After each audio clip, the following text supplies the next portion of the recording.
Greetings, scribblers. Kent Sean here, and today, it's your lucky day. I'm going to share with you one of the secrets of my writing success, as measured by the devotion of my adoring fans.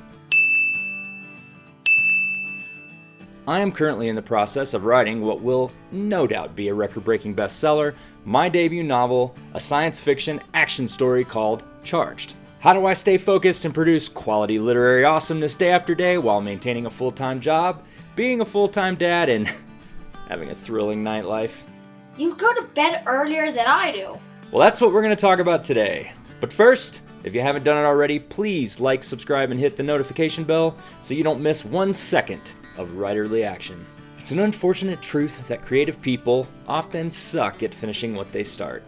Writers especially have minds like frisky little bunnies gaily hopping off from any task that starts feeling like work. Even worse, writing comes with its own special supervillain called doubt. Doubt is always whispering in our ear, telling us we're writing the wrong book, or wouldn't you rather go bowling, or that our prose is shrill and unappealing like John Mayer's singing. When we decide to embark on the sadomasochistic endeavor of writing novels, we have to commit to working hard on one story for months, sometimes years on end. If we lose sight of our goal along the way, we might never get there. My secret weapon for staying the course? Dum-da-da-dum! Rules! I am not okay with that.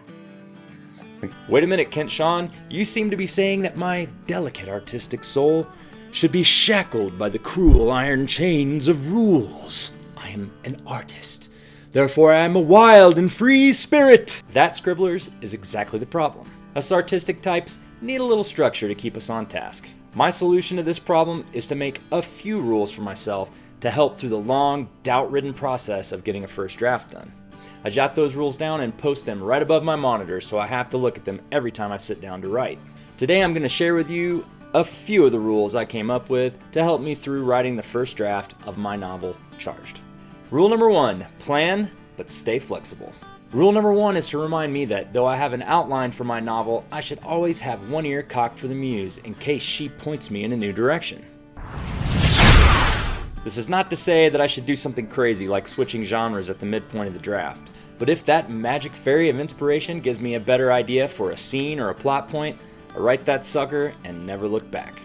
Rule number 2, every scene must turn.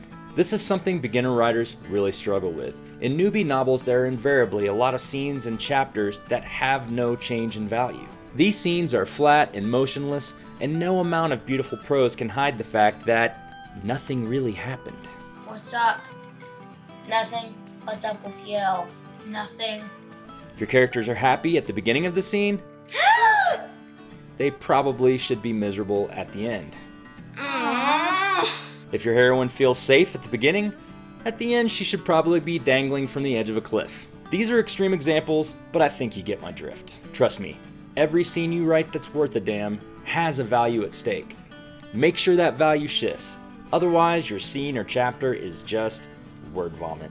Rule number 3, the first draft sucks. Get over it. I know this sounds a little pessimistic and snide, but even the best authors write multiple drafts before they really nail their story. You are going to write some putrid stuff the first time around. Some of the stinky prose and cliche scenarios will be obvious to you the moment you pound them into existence on your keyboard.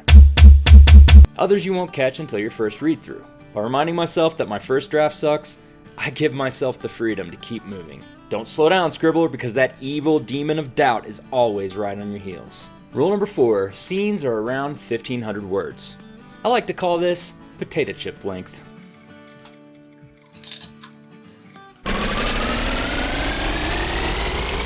Bet you can't eat just one.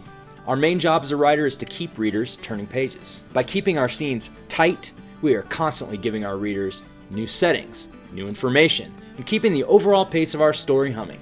A lot of readers don't like to stop in the middle of a chapter, but if the chapter's long, they get a little fatigued. By writing potato-length scenes, we encourage our readers to go ahead and dive into another one. In this way, an author is kind of like a literary crack dealer. Hook them and keep them coming back for more. Writing short scenes also keeps authors from developing diarrhea of the keyboard and writing 500-word descriptions about our hero's cleft chin. When you only have 1,500 words to write your scene, you keep your writing clean and concise. You get to the damn point. Rule number 5, do the unexpected. If we want our readers to keep turning those pages, we need to keep them guessing. I have 2 techniques I like to use to keep their heads spinning: red herrings and progressive complications. What's a red herring? Glad you asked. A red herring is a little piece of false information that makes our readers suspect something that later turns out not to be true. This is a common trick for mystery writers who would rather drink motor oil than have their readers figure out who the bad guy is before the big reveal at the end. So drop a little false information and keep your reader guessing.